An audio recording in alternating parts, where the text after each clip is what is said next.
Hello and welcome to our channel. इस episode में हम इलेक्ट्रोकेमिकल सीरीज और उसकी एप्लीकेशन को डिस्कस करेंगे। आप यदि इंटरनेट पे सर्च करेंगे तो आपको बहुत सारे पेजेस या वीडियोस ऐसे मिल जाएंगे जहां पे उन्होंने राइम्स बनाई हैं कि इलेक्ट्रोकेमिकल सीरीज को कैसे याद किया जा सकता है। पर यहां मैं आपके साथ वो राइम डिस्कस नहीं कर रहा हूं, मैं यहां आपके साथ उसका लॉजिक डिस्कस कर रहा हूं कि किस तरह से हम लॉजिकली इलेक्ट्रोकेमिकल सीरीज की एप्लीकेशन को सीख सकते हैं। और ये एप्लीकेशन बहुत इंपॉर्टेंट है।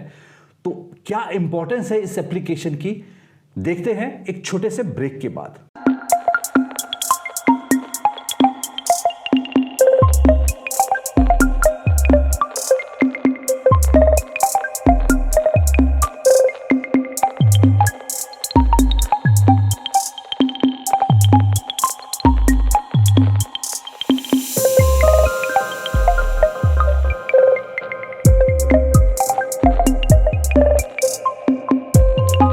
Welcome back.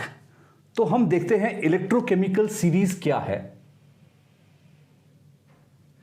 जैसे मैंने पिछले वीडियोस में भी बताया है कि इलेक्ट्रोकेमिकल सीरीज इलेक्ट्रोकेमिकल का क्या मतलब है, तो उसे यदि हम थोड़ा सा इलैबोरेट करें तो इलेक्ट्रोकेमिकल का मतलब यह हो जाएगा, इलेक्ट्रो का मैंने मतलब बताया है इलेक्ट्रिसिटी और केमिकल का मतलब बताया है केमिकल कंपाउंड्स। और यदि आप इलेक्ट्रोकेमिकल से की डिटेल्ड एक्सप्लेनेशन देखना चाहते हैं तो उसका लिंक आप डिस्क्रिप्शन बॉक्स में देख सकते हैं। अब इलेक्ट्रिसिटी, इलेक्ट्रो का मतलब इलेक्ट्रिसिटी है, केमिकल का मतलब केमिकल कंपाउंड्स है।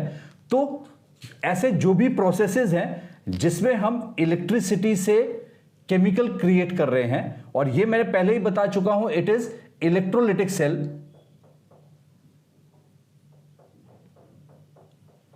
और यदि हम केमिकल कंपाउंड से इलेक्ट्रिसिटी जनरेट कर रहे हैं तो इसे कहेंगे हम इलेक्ट्रोकेमिकल सेल।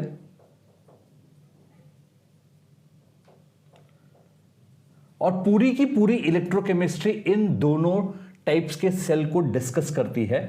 और जो ये इलेक्ट्रोकेमिकल सीरीज बन रही है, ये इसकी एप्लीकेशन पार्ट में बहुत बड़ा रोल प्ले करती है।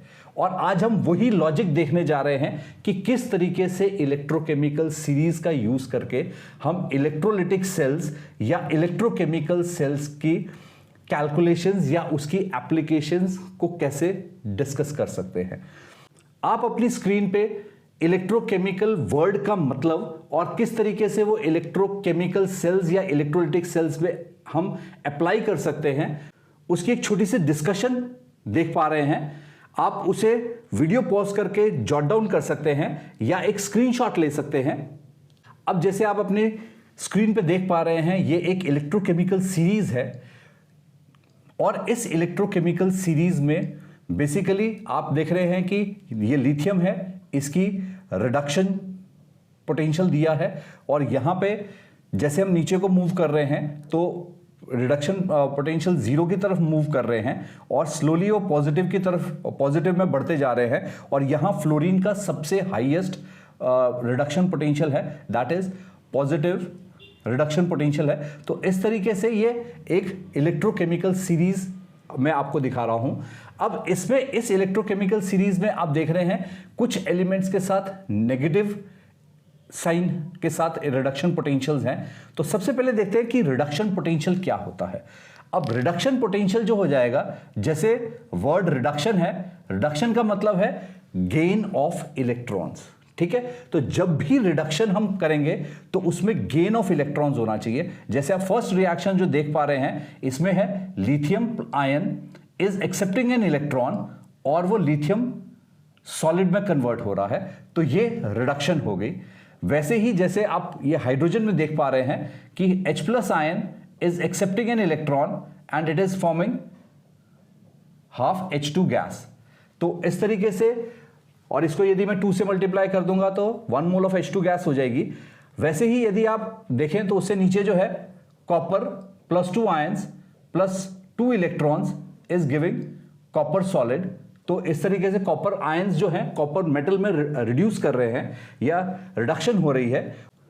और उससे नीचे यदि आप सीरीज में देखेंगे तो आप देखेंगे कि जो नॉन मेटल्स हैं, नॉन मेटल्स क्या कर रहे हैं, इलेक्ट्रॉन एक्सेप्ट कर रहे हैं और वो एनायंस फॉर्म कर रहे हैं। तो रिडक्शन में मेटल्स जो होंगे इलेक्ट्रॉन एक्सेप्ट करके कैटायन स्टेट से मेटल स्टेट में आएंगे या सॉलिड स्टेट में आएंगे, और जो नॉन मेटल्स हो जाएंगे वो इलेक्ट्रॉन एक्सेप्ट करके एनायंस में कन्वर्ट होंगे। और वैसे ही लास्ट में जैसे फ्लोरीन है is accepting an electron and it is forming fluoride ion. Metals हमेशा कैटायन से नेटिव स्टेट की तरफ मूव करेंगे और जो नॉन मेटल्स हैं वो एटम स्टेट से एनायन स्टेट में मूव करेंगे या नेटिव स्टेट से एनायन स्टेट में मूव करेंगे। तो ये रिडक्शन रिएक्शन होगा। अब इसमें क्योंकि ये रिडक्शन पोटेंशियल हम ले रहे हैं तो इसके साथ साइन नोटेशन है। जब भी रिडक्शन हो रही होगी तो रिडक्शन के लिए हम जो ये सीरीज हमने बनाई है वो रिडक्शन पोटेंशियल के लिए, रिडक्शन पोटेंशियल के बेसिस पे बनाई है।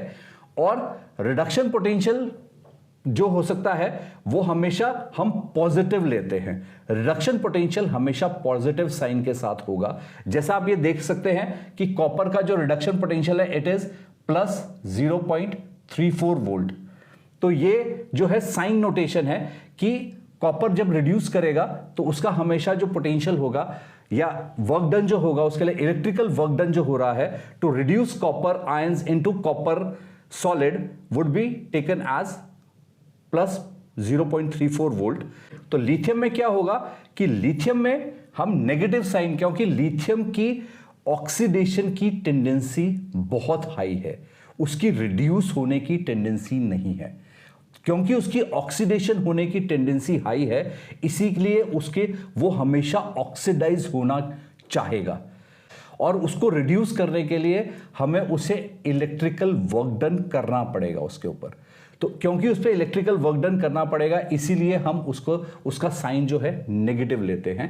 और वैसे ही जब हम नीचे को मूव करते जाते हैं तो ऑक्सीडेशन होने की टेंडेंसी मेटल्स की डिक्रीज करती जाती है। जैसे ये लिथियम है, इसकी सबसे हाईएस्ट टेंडेंसी है टू गेट ऑक्सीडाइज। अब ये जिंक है, यहां पे जिंक है, जिंक का रिलेटिव पोटेंशियल देखें तो जिंक का पोटेंशियल जो है माइनस 0.76 वोल्ट है। जिंक का रिडक्शन पोटेंशियल माइनस 0.76 वोल्ट इसलिए है क्योंकि उसकी tendency to get oxidise as compare to lithium is less.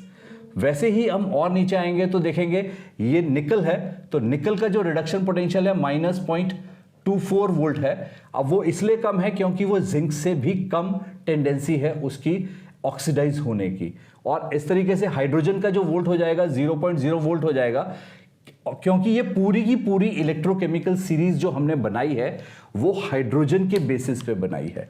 अब जब भी हम किसी भी मेटल को, सपोज जिंक है, जिंक को हम हाइड्रोजन या किसी भी मिनरल एसिड के साथ रिएक्ट कर रहे हैं, से H2SO4 के साथ रिएक्ट कर रहे हैं, तो डिस्प्लेसमेंट रिएक्शन हो रहा है, it is forming zinc sulphate and hydrogen liberate out हो रही है। तो अब ये डिस्प्लेसमेंट रिएक्शन कितना विगरस है, जितना विगरस ये डिस्प्लेसमेंट रिएक्शन होगा उतना ही वो हाइड्रोजन से ज्यादा अवे होता चला जाएगा। जैसे लिथियम जो है इस सीरीज में सबसे टॉप में है, तो यदि हम लिथियम को मिनरल एसिड के साथ रिएक्ट करेंगे तो वो हाइड्रोजन बहुत विगरसली लिबरेट आउट करेगा, तो इसीलिए वो उसकी ऑक्सीडेशन की टेंडेंसी सबसे ज्यादा है।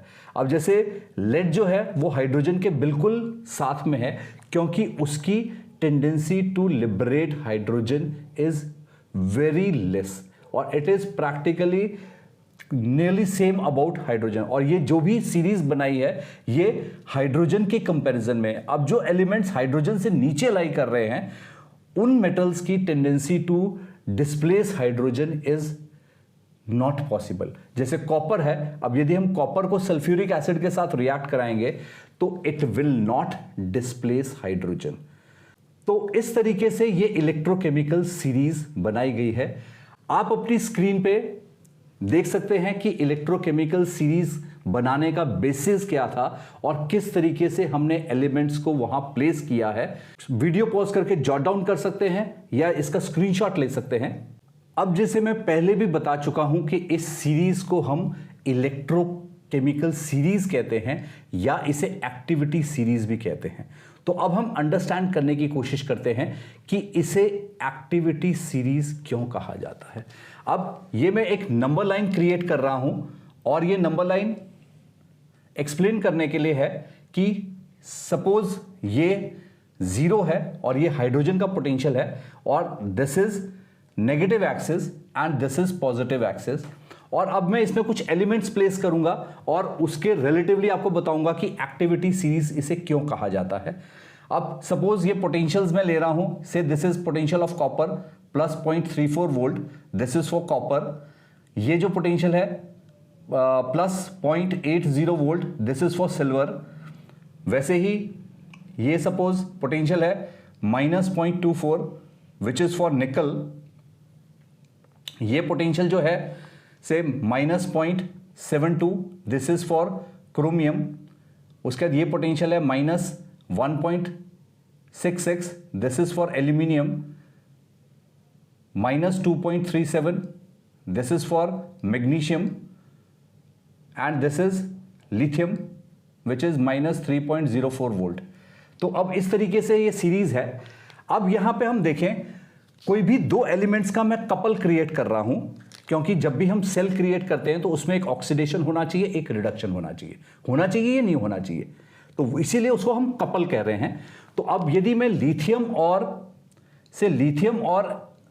मैग्नीशियम का कपल कर रहा हूं तो अब इसमें क्या हो जाएगा, क्योंकि lithium is lying towards left of magnesium, जो लिथियम है वो मैग्नीशियम से लेफ्ट हैंड साइड पे लाई कर रहा है, तो जो भी एलिमेंट लेफ्ट हैंड साइड पे लाई करेगा वो हमेशा ऑक्सीडाइज करेगा। ध्यान से फिर से एक बार सुनिए कि जिस भी एलिमेंट के साथ मैं कंपेयर कर रहा हूं, जो एलिमेंट उसके लेफ्ट हैंड साइड पे इस सीरीज में लाई करेगा वो हमेशा ऑक्सीडेशन की टेंडेंसी रखेगा। अब लिथियम और मैग्नीशियम का यदि हम सेल बना रहे हैं तो उसमें लिथियम ऑक्सीडाइज करेगा, मैग्नीशियम रिड्यूस करेगा। और इसका जो सेल होगा इसमें लिथियम पे ऑक्सीडेशन हो रही होगी, मैग्नीशियम पे रिडक्शन हो रही होगी और उसी तरीके से ये एक वर्किंग सेल बनेगा। अब यदि मैं मैग्नीशियम और एल्यूमिनियम को कपल करता हूं तो मैग्नीशियम और एल्यूमिनियम कपल करने में क्या हो जाएगा, अब वही सेम प्रिंसिपल अप्लाई होगा कि मैग्नीशियम जो है एल्यूमिनियम से लेफ्ट हैंड साइड पे लाई कर रहा है। क्योंकि ये लेफ्ट हैंड साइड पे लाई कर रहा है तो मैग्नीशियम जो है वो ऑक्सीडाइज होगा, एल्यूमिनियम रिड्यूस होगा। तो यहां पे मैग्नीशियम और एल्यूमिनियम में मैग्नीशियम ऑक्सीडाइज होगा और एल्यूमिनियम रिड्यूस होगा। अब यदि मैं मैग्नीशियम और क्रोमियम को कंपेयर करूं तो मैग्नीशियम और क्रोमियम में क्या हो जाएगा, सेम वही हो जाएगा कि मैग्नीशियम ऑक्सीडाइज होगा, क्रोमियम रिड्यूस होगा, क्योंकि क्रोमियम से मैग्नीशियम जो है लेफ्ट हैंड साइड पे। यदि मैग्नीशियम को मैं कंपेयर करूं कि मैग्नीशियम से लेफ्ट, क्योंकि हम मैग्नीशियम को क्रोमियम के साथ कंपेयर कर रहे हैं तो मैग्नीशियम जो है लेफ्ट हैंड साइड पे लाई कर रहा है, तो इसलिए मैग्नीशियम ऑक्सीडाइज हो जाएगा। अब यदि हम एल्यूमिनियम और क्रोमियम को देखेंगे तो एल्यूमिनियम और क्रोमियम में एल्यूमिनियम ऑक्सीडाइज होगा, क्रोमियम रिड्यूस होगा। तो इसी तरीके से हम इस लॉजिक को बना सकते हैं। अब यदि मैं मैग्नीशियम और कॉपर को कंपेयर कर रहा हूं तो अब इस मैग्नीशियम और कॉपर को कंपैरिजन में क्या होगा कि कॉपर के कंपैरिजन में मैग्नीशियम जो है उसके लेफ्ट हैंड साइड पे लाई कर रहा है। तो इस सीरीज में यदि हम एक नंबर लाइन बना लें, जो एलिमेंट लेफ्ट हैंड साइड पे लाई करेगा वो हमेशा ऑक्सीडाइज होगा, या सेकेंडली हम ये कह सकते हैं कि जिसका रिडक्शन पोटेंशियल नेगेटिव साइड को ज्यादा होगा। जो मैग्नीट्यूड है 3.04 मैग्नीट्यूड है ऑन नेगेटिव एक्सिस, या इसका मैग्नीट्यूड है 2.37 ऑन नेगेटिव एक्सिस, तो कॉपर के कंपैरिजन में मैग्नीशियम का जो मैग्नीट्यूड है on negative axis is higher, तो इसलिए मैग्नीशियम ऑक्सीडाइज होगा, कॉपर रिड्यूस होगा। अब यदि हम इसमें देखें कि कॉपर और सिल्वर में कौन ऑक्सीडाइज होगा, तो अब सेम वही प्रिंसिपल होगा कि कौन सा लेफ्ट हैंड साइड पे लाई कर रहा है। अब सिल्वर के कंपैरिजन में copper is lying on left hand side, so copper will get oxidise. तो कॉपर ऑक्सीडाइज करेगा और सिल्वर रिड्यूस करेगा, एंड अकॉर्डिंगली हम इस तरीके से आगे बनाते चले जा सकते हैं। सो टू सम अप, आपकी स्क्रीन पे आप देख पा रहे हैं कि किस तरीके से हम एलिमेंट्स की ऑक्सीडेशन और रिडक्शन को डिसाइड कर सकते हैं कि कौन सा एलिमेंट ऑक्सीडाइज करेगा और कौन सा एलिमेंट रिड्यूस करेगा। आप वीडियो पॉज करके उसको जॉट डाउन कर सकते हैं या इसका स्नैपशॉट ले सकते हैं। नेक्स्ट एप्लीकेशन इलेक्ट्रोकेमिकल सीरीज की है, हम सेल पोटेंशियल फाइंड आउट करते हैं।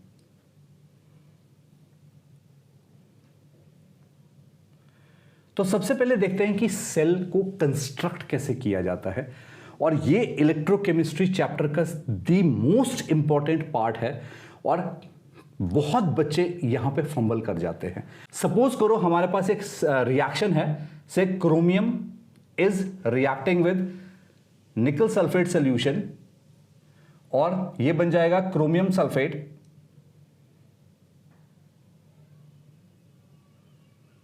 प्लस निकल सॉलिड। ये एक रिएक्शन है। अब इसमें हम देखें, जब भी आपको इलेक्ट्रोकेमिस्ट्री में इलेक्ट्रोकेमिकल सेल्स पे कोई क्वेश्चन आता है तो यदि उसमें सेल नहीं बनाया हुआ तो आपको सेल बनाना चाहिए, और सेल बनाने के लिए उसके आपको फर्स्ट इक्वेशन बनानी पड़ेगी। अब इस इक्वेशन में हम देखेंगे कि ऑक्सीडेशन स्टेट्स क्या हैं। इसकी ऑक्सीडेशन स्टेट 0 हो जाएगी क्योंकि नेटिव स्टेट में है। यहां पे निकल की ऑक्सीडेशन स्टेट +2 है, यहां क्रोमियम की ऑक्सीडेशन स्टेट +3 है और यहां निकल की ऑक्सीडेशन स्टेट 0 है। और यदि आपको ऑक्सीडेशन स्टेट्स नहीं निकालनी आती तो नीचे डिस्क्रिप्शन बॉक्स में आप वीडियो का लिंक देख सकते हैं।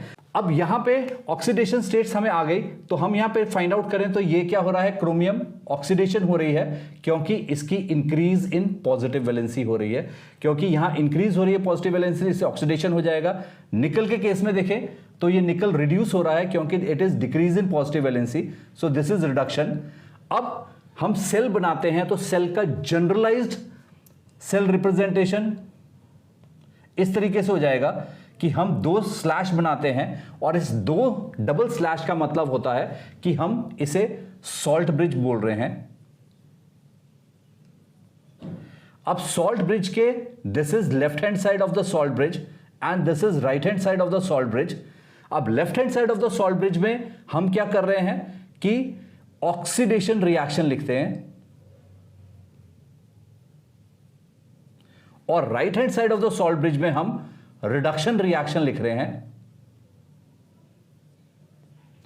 तो अब इसमें हम देखें तो ऑक्सीडेशन रिएक्शन क्या हो रहा है, chromium is converting into chromium +3 ions या क्रोमियम सल्फेट लिख सकते हैं। तो इसका ये जो रिएक्शन है इसकी सेल रिप्रेजेंटेशन ये हो जाएगी कि chromium is converting into chromium +3 ions या क्रोमियम सल्फेट भी आप लिख सकते हैं, सॉल्ट ब्रिज, एंड देन निकल +2 आयंस इज कन्वर्टिंग इनटू निकल सॉलिड।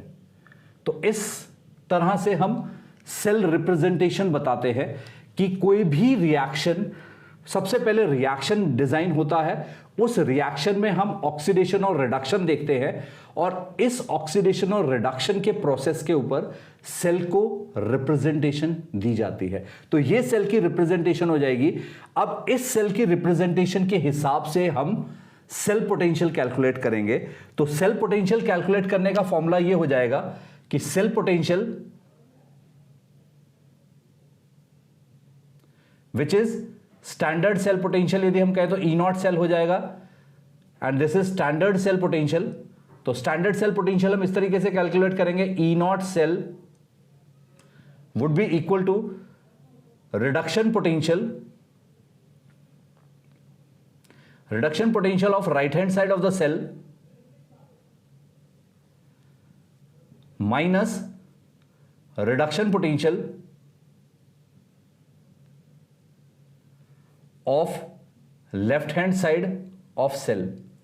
तो हमेशा ये याद रखो कि राइट हैंड साइड में जो सेल का राइट हैंड साइड है उसका रिडक्शन पोटेंशियल पहले आता है, माइनस ऑक्सीडेशन जो जिसकी ऑक्सीडेशन हो रही है उसका रिडक्शन पोटेंशियल आता है। और ये IUPAC का लेटेस्ट नोटेशन है कि हम इस तरीके से हमेशा सेल पोटेंशियल निकालेंगे कि it is always reduction potential of right hand side minus reduction potential of left hand side. तो यदि हम इस सेल का अब सेल पोटेंशियल निकालने का फॉर्मूला बनाएं तो इस सेल का सेल पोटेंशियल निकालने का फॉर्मूला इस तरीके से हो जाएगा कि this is E naught cell which would be reduction potential of, अब यहां राइट हैंड साइड में क्या है, निकल है, तो it would be reduction potential of निकल minus reduction potential of chromium. तो यदि आपको इन दोनों के पोटेंशियल्स दिए हुए हों तो रिडक्शन पोटेंशियल हम निकल का पहले सब्स्टिट्यूट करेंगे, उसके बाद रिडक्शन पोटेंशियल क्रोमियम का सब्स्टिट्यूट करेंगे, और जो उसके फाइनल आंसर आएगा वो इस सेल का सेल पोटेंशियल हो जाएगा। तो ये एक इंपॉर्टेंट है and this is very important कि हम हमेशा जो रिडक्शन पोटेंशियल है वो इस सेल के बेसिस पे लेते हैं कि right hand side minus left hand side. Reduction potential हमेशा राइट हैंड साइड का लिया जाता है और उसके बाद माइनस लेफ्ट हैंड साइड। आप अपनी स्क्रीन पे सेल रिप्रेजेंटेशन का तरीका और सेल पोटेंशियल निकालने का फॉर्मूला देख सकते हैं। आप वीडियो को पॉज करके जॉट डाउन कर सकते हैं या स्नैपशॉट ले सकते हैं। सो नेक्स्ट आगे हम देखते हैं कि किस तरह से हम प्रिडिक्ट कर सकते हैं स्पॉन्टेनिटी ऑफ द सेल। तो spontaneity of the cell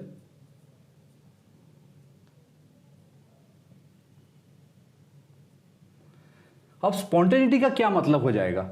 spontaneity का मतलब हो जाएगा कि कितना जल्दी वो सेल फंक्शन करेगा।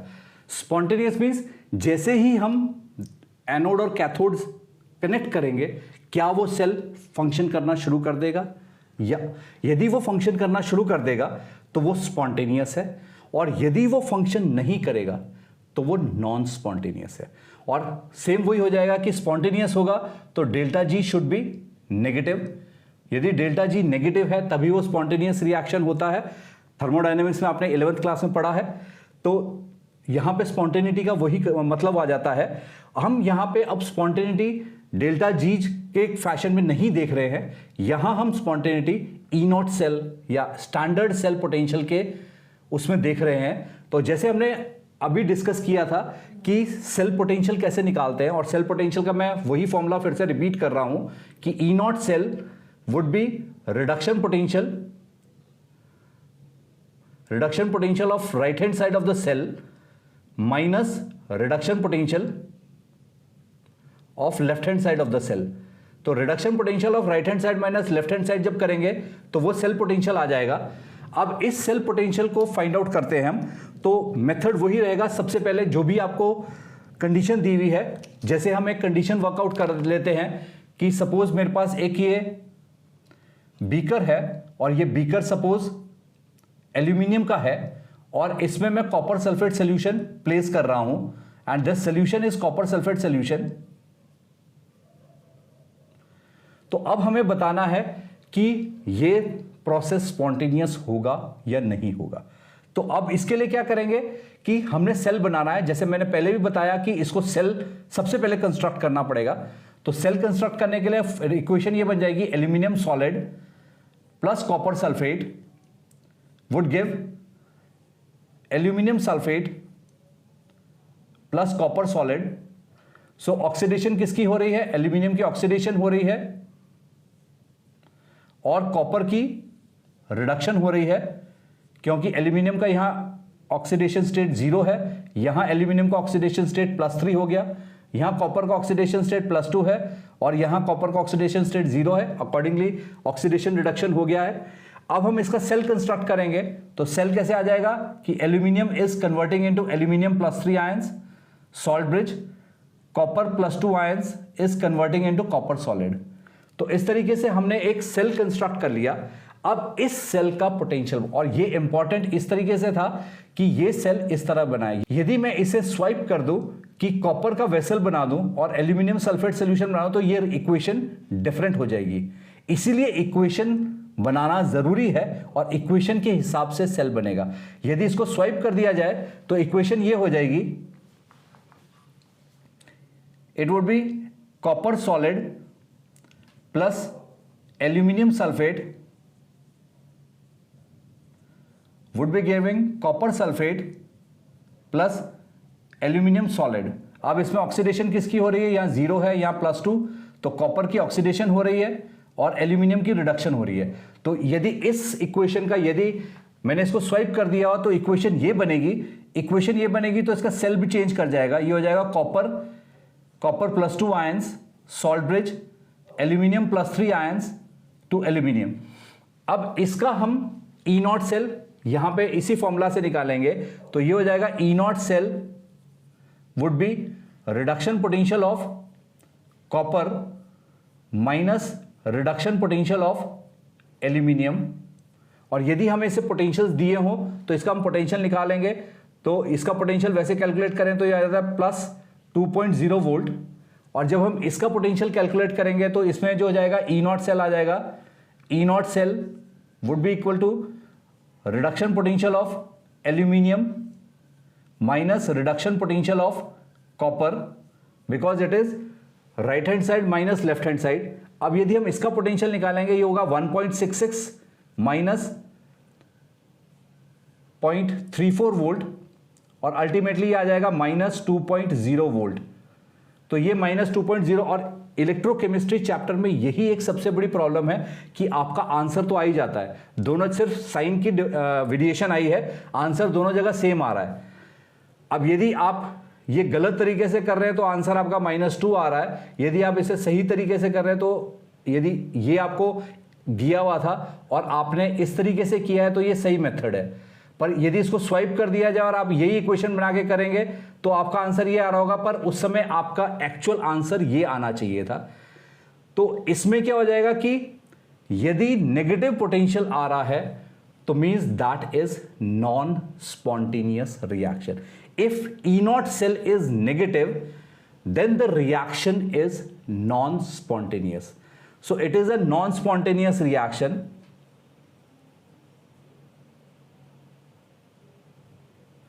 And when E naught cell is positive, so it is spontaneous reaction.